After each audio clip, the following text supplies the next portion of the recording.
आता 1 वर्ष, 1.5 वर्षांनी असं वाटायला लागतं, की एक्सपांड करायचा आहे बिझनेस. मग बरोबर. तो एक्सपांड करत असताना कुठल्या-कुठल्या गोष्टींची काळजी घेतली पाहिजे? वास्तूमध्ये 33 देवता असतात आणि 12 असुर असतात. बरं. असे 45 देवतांचं वास्तुमंडळ असतं. जेव्हा आपण एक्सपान्शन करतो, हं.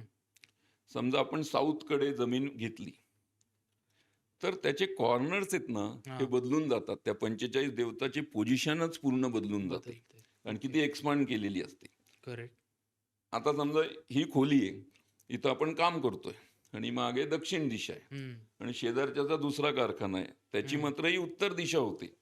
तर त्यांनी उत्तर दिशेत बऱ्याच काही गोष्टी वास्तूप्रमाणे केलेल्या असतात आणि ते योग्यच त्याच्या हिशोबाने त्यांनी योग्य केल्या असतात. ती जमीन खाली केलेली असते. बरं, तिथे ईशान्येच्या काही किंवा उत्तरेच्या काही गोष्टी टाकलेल्या असतात. बरं. पण जेव्हा आता आपण ते जागा विकत घेतोय, हं. तेव्हा मात्र ती दक्षिण दिशा येते. करेक्ट.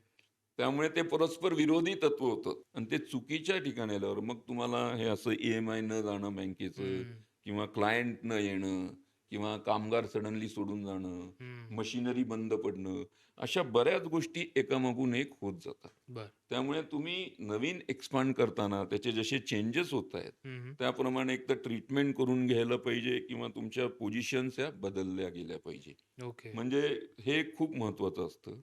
आणि सगळ्यात महत्त्वाचं तुम्ही जे इंडस्ट्री किंवा व्यवसाय म्हणता, हं, हं. तर त्यात सगळ्यात महत्त्वाची देवता जी वास्तूमध्ये आहे, हं, हं. ती मित्र देवता असते. बरं, तर ती पश्चिमेला स्थिर असते.